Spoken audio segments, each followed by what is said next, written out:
जय गुरु जी संगत जी। अनंतम अनंतम शुक्राना गुरु जी।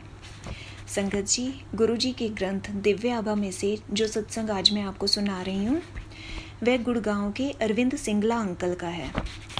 उनके सत्संग का नाम है गुरु अनुकंपा संपूर्ण परिवार पर।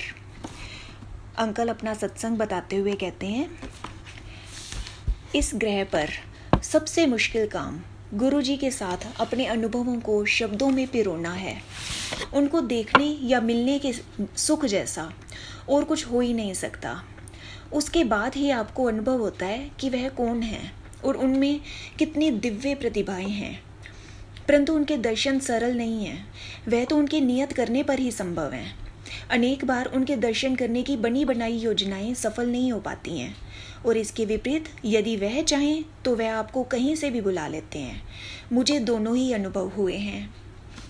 गुरु जी का भक्त बनने के कुछ दिन उपरांत ही मैंने अपने अनुभवों का उल्लेख अपने उन मित्रों से किया जिनके साथ मैं प्रतिदिन 18 से 20 घंटे बिताया करता था। उन सबको यह सुनकर बहुत हैरानी हुई और उन्होंने गुरु जी से मिलने की इच्छा व्यक्त करी। उनकी इच्छा के अनुरूप और मेरी उनको गुरु जी के दर्शन कराने की चाहत किसी न किसी कारणवश 6 माह तक टलती रही। वह दर्शन करने में असमर्थ रहे। अंततः जब यह संभव हुआ तो वह अपने जीवन के हर मोड़ पर गुरु जी की दया पाकर बहुत धन्य हो गए। गुरु जी ही अपने पास बुलाते हैं। इसे एक दिन गुरु जी ने सिद्ध करके दिखाया। मैं बाहर जहाँ पर वाहन खड़े किए जाते थे अपने एक मित्र की इंतज़ार कर रहा था। एक कार वहीं पर आकर धीमी हुई और यह सोचकर कि मेरा मित्र इसी कार में है, मैंने उसे एक खाली स्थान का मार्ग दिखाया। तब मैंने देखा कि उसमें मेरा मित्र ना होकर एक नव दंपत्ति यात्रा कर रहे थे। उन्होंने शालीनता से प्रश्न किया कि क्या यही नशा रेस्तरां के लिए कारें खड़ी करने का स्थान है।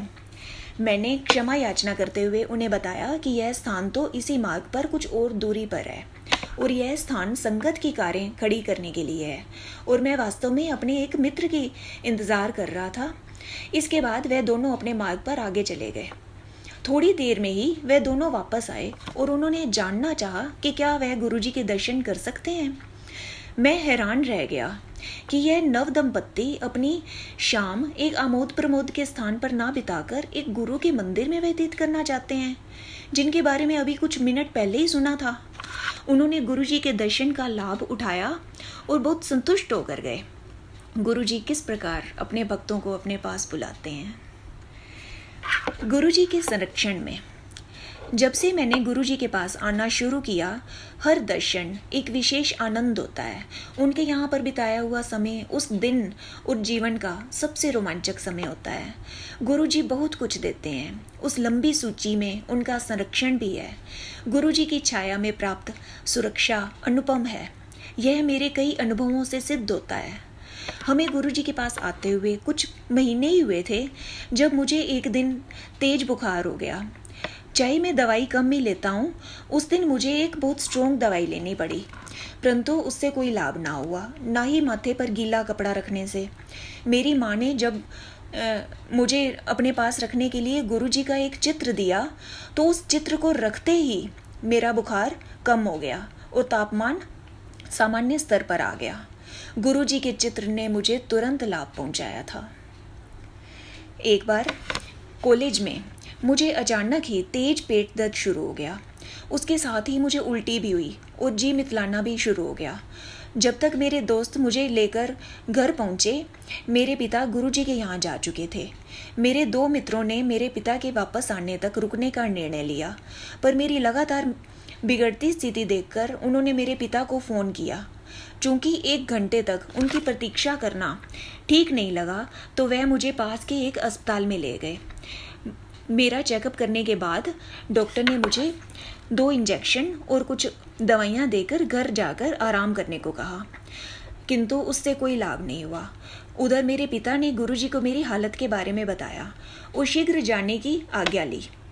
गुरुजी ने उन्हें एक गिलास जल में नींबू का रस डालकर मुझे पिलाने को कहा। मैंने वैसा ही किया। मेरे माता पिता के घर पहुंचने तक मैं ठीक हो चुका था। कुछ वर्ष के बाद मुझे पुनः बुखार ने घेर लिया। जब 2 दिन तक शाम को तापमान 104 डिग्री तक चढ़ने लगा तो मुझे डॉक्टर को दिखाना आवश्यक हो गया। एक डॉक्टर ने कुछ दवाइयाँ दी और उनसे कोई लाभ न होने पर कुछ टेस्ट भी करवाए गए, पर उनका परिणाम भी अनिश्चित रहा। एक अन्य डॉक्टर ने दवाइयों में परिवर्तन किया, पर उससे भी कोई सुधार नहीं हुआ। अंततः 1 सप्ताह बाद मेरे पिता ने गुरुजी को बताया, तो उन्होंने कुछ अभिमंत्रित हरी मिर्चें दी। उनका सेवन करते ही कुछ घंटों में बुखार औषधियों से नहीं उतर रहा था, वह मिट गया। गुरुजी की दया के अतिरिक्त और किसी से यह संभव नहीं था। वाहन में रक्षा। एक और सत्संग में अंकल बताते हैं कि गुरुजी को सबके भूत और वर्तमान का ज्ञान है। हमारी दृष्टि तो सीमित है और आगे क्या होने वाला है उसका हमें ज्ञान नहीं है, पर एक बार गुरुजी के शरण में आने के बाद और अपना जीवन उनको समर्पित करने के बाद वह हमारे भविष्य का भी ध्यान रखते हैं। एक बार गुरुजी ने मेरे पिता को बताया कि मेरी माँ और मेरे ऊपर संकट आने की संभावना है। गुरुजी को कुछ आभास हुआ होगा और वह उससे बचाव के लिए उपाय कर रहे होंगे। अगले दिन दोपहर को मैं अपनी कार में बाजार जा रहा था, तो करीब 2 किलोमीटर दूर था। मार्ग में एक ही बड़ा चौराहा था। उसे पार करते हुए मेरी बाईं ओर से आती हुई एक मोटरसाइकिल ने जोर से कार को मारा। कार को ऐसा झटका लगा कि वह मार्ग के बीच में बने हुए डिवाइडर पर जा टकराई और मेरे ऊपर कांच के छोटे छोटे टुकड़े टूटकर बिखरे हुए थे।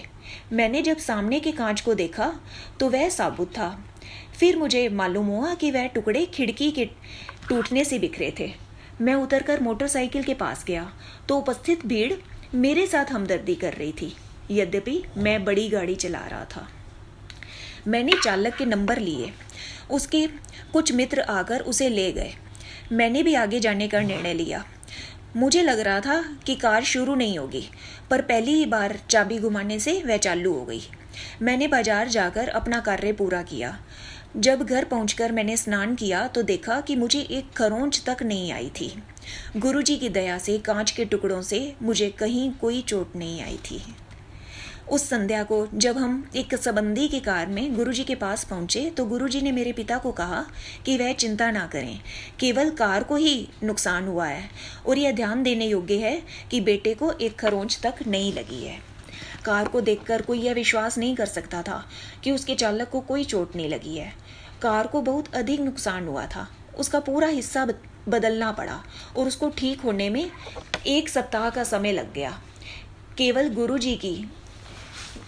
गुरुजी ही यह संपूर्ण सुरक्षा दे सकते थे। शीत ऋतु में एक संध्या को गुरुजी के यहाँ जाते हुए जब मैं कार चला रहा था, अचानक ब्रेकों ने काम करना बंद कर दिया। यदि यह नोएडा से दिल्ली जाते हुए व्यस्त यातायात में हुआ होता तो निश्चित ही खतरनाक होता, पर यह घटना एक लाल बत्ती पर हुई जब कार बहुत धीमे थी। आधे मार्ग तक आ जाने के बाद हम ना तो वापस और कोई व्यवस्था करने की स्थिति में थे और ना ही आगे बढ़ सकते थे। उस समय शाम के 7:30 बज रहे थे। अंधेरा हो गया था और ठंडा मौसम होने के कारण किसी मैकेनिक के मिलने की आशा भी बहुत कम थी, परंतु संयोग से हमें एक मिस्त्री मिल गया जो घर जाने वाला था और उसने सहायता भी करी। कार की बैटरी से बत्ती लगाकर वह कोई आधा घंटे तक दोष ढूंढने का विफल प्रयास करता रहा। अंत में मेरी बहन आरती ने गुरुजी से विनती करी जिससे हमें उनके दर्शन में और देर नहीं हो। ठीक उसी समय कार के दोष का पता लग गया और शीघ्र ही कार ठीक हो गई और हम गुरुजी के दर्शन की राह पर चल पड़े। जब हमने गुरुजी के दर्शन के लिए जाना आरंभ किया था तब मैं कार चलाना सीख रहा था, पर कभी भी नोएडा की सीमा को पार नहीं किया था। अतः मेरे पिता दोनों दिशाओं में कार चलाते थे। यह नोएडा और दिल्ली के यातायात में एक दिशा में 20 किलोमीटर से अधिक का मार्ग था। उन्होंने एक बार कार्यवश चंडीगढ़ जाना था और हमारे पास उनके वापस आने तक गुरुजी के पास जाने का और कोई दूसरा रास्ता नहीं था। मैं हिचक रहा था, पर माँ और बहन के कहने पर जब मैंने पिता से अगले दिन गुरुजी के पास कार में जाने की आज्ञा मांगी तो उन्होंने तुरंत हामी भर दी। अगले दिन जब मैं माँ और बहन के साथ कार निकाल रहा था तो हमें जहाँ बहन बैठी हुई थी अचानक गुरुजी की उपस्थिति का आभास हुआ। उस दिन जब तक मैं कार चलाता रहा गुरुजी की उपस्थिति बनी रही। लौटते हुए भी यही हुआ। जैसे ही कार को घर में खड़ा किया उनकी सुगंध लुप्त हो गई। गुरुजी अपने भक्तों का इतना ध्यान रखते हैं। उनके पास जाते हुए उनकी उपस्थिति न केवल उनकी दया और स्नेह के सूचक थे, उन्होंने हमारी रक्षा भी करी और मेरा उत्साह भी बढ़ाया। अंकल एक और सत्संग बताते हैं। महाविद्यालय में प्रवेश। जब हमने गुरुजी के पास आना आरंभ किया तो मैं 10वीं कक्षा में था। मैंने 12वीं कक्षा विज्ञान विषयों के साथ करी थी। विचार यह था कि मैं एक वर्ष इंजीनियरिंग कॉलेज की प्रवेश परीक्षाओं के लिए तैयारी करूंगा। साथ ही मैंने दिल्ली विश्वविद्यालय स्नातक पाठ्यक्रम में भी प्रवेश पा लिया। उसी समय मैंने कुछ परीक्षाओं में अनुभव हेतु बिना पढ़े प्रयत्न भी किया। परिणाम इस स्तर के नहीं थे कि मुझे नोएडा या आसपास के विद्यालयों में प्रवेश मिल सके। मैं घर से दूर रहकर नहीं पढ़ना चाहता था। कुछ विद्यालयों में संपर्क स्थापित करने पर उन्होंने प्रदेश में रहने वाले भारतीय छात्रों वाले स्थान लेने का सुझाव दिया, जिनके लिए अत्यधिक खर्चा होता।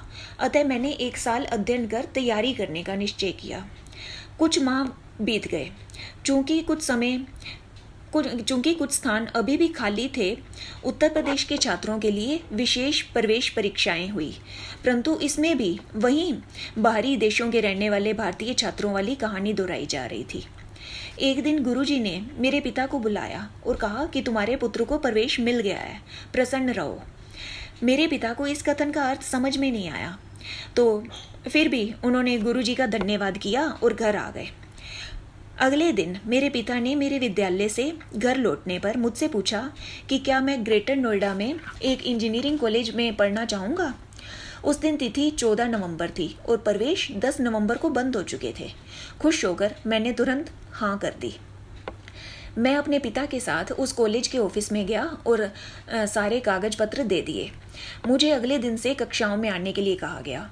वापस घर आते हुए मेरे पिता ने पूरा वृत्तांत सुनाया। कैसे प्रातः उनके एक मित्र ने उन्हें फ़ोन करके तुरंत कॉलेज के ऑफिस में बुलाया। जब मेरे पिता वहाँ गए तो उनसे एक फॉर्म भरवाकर बीती हुई तिथि का चेक देने को कहा गया। कुल राशि मात्र 24,000 रुपये थी, जिसमें से 19,000 फीस के थे और बाकी सिक्योरिटी के लिए थे। उस स्थान पर सबसे कम खर्चा था और हमें घर से बुलाकर प्रवेश दिया गया था। तब मेरे पिता को गुरुजी के कथन का अर्थ समझ में आया। ऐसी है गुरुजी की माया। मित्रों पर गुरुजी की अनुकंपा। प्रत्येक व्यक्ति जो गुरुजी के पास आता है उसे गुरुजी की कृपा किसी न किसी रूप में अवश्य प्राप्त होती है। आशीष, योगेश और मुकेश मेरे अच्छे मित्र हो गए थे। कुछ प्रारंभिक बाधाओं के बाद उनको गुरुजी के दर्शन हुए, उनके कमल चरणों में स्थान मिला और कुछ अद्भुत अनुभव भी हुए उन्हें।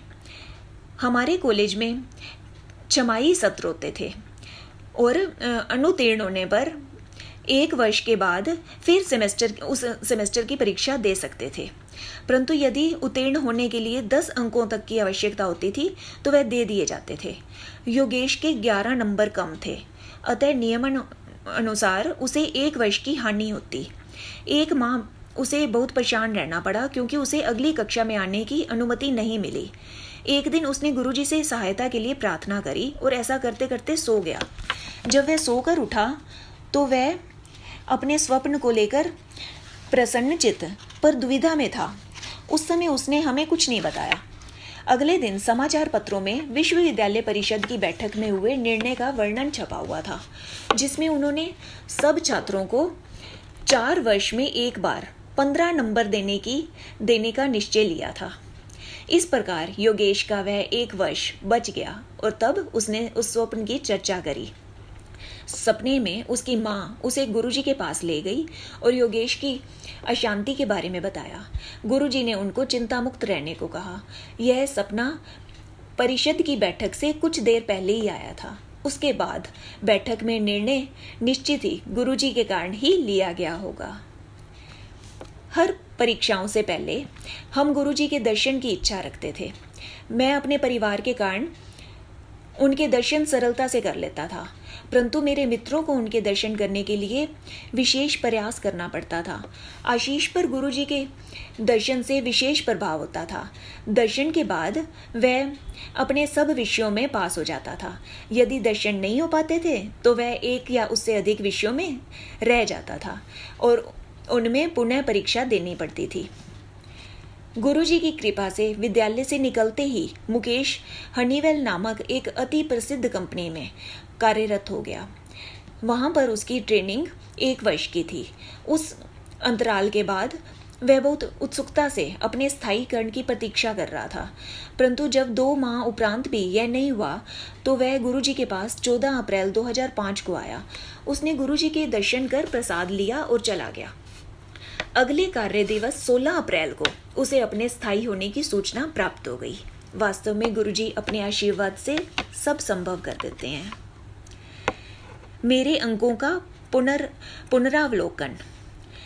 मुझे तीसरे अर्धवार्षिक सत्र में एक विषय में 30 अंकों के स्थान पर केवल 19 अंक मिले थे। यह चौंकाने वाली घटना थी, क्योंकि परीक्षा के उपरांत जब मैंने अपने अंक जोड़े थे तो मुझे सरलता से पास हो जाना चाहिए था।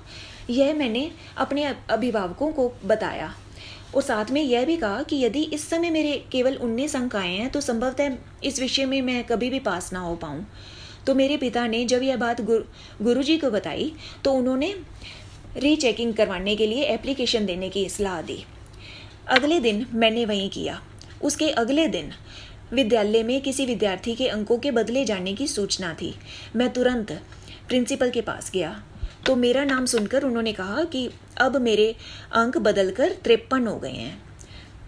बहुत खुश होकर मैंने पुनः निरीक्षण का आवेदन वापस ले लिया और गुरुजी का हार्दिक धन्यवाद किया। बाद में हमें पता लगा कि संपूर्ण राज्य में जहां 120 के आसपास कॉलेज हैं और प्रत्येक में कई 100 विद्यार्थी हैं, केवल 5 विद्यार्थियों के अंक परिवर्तित हुए थे और सबके अंक नहीं बढ़े थे। गुरु कृपा से मैं अत्यंत भाग्यशाली था। मेरे इन थोड़े से अनुभवों से गुरुजी की असीम क्षमता और निस्वार्थ भाव से अपने अनुयायियों को सदा आश्रय देने की परंपरा दिखाई देती है।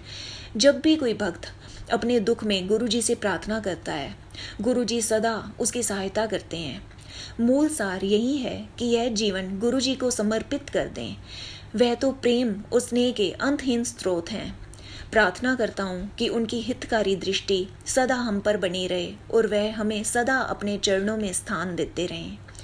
ओम नमः शिवाय। शिवजी सदा सहाय। ओम नमः शिवाय। गुरुजी सदा सहाय। जय गुरुजी। अनंतम अनंतम शुक्राना गुरुजी। किसी प्रकार की गलती होने के लिए गुरुजी और संगत जी मुझे क्षमा करना। जय गुरुजी।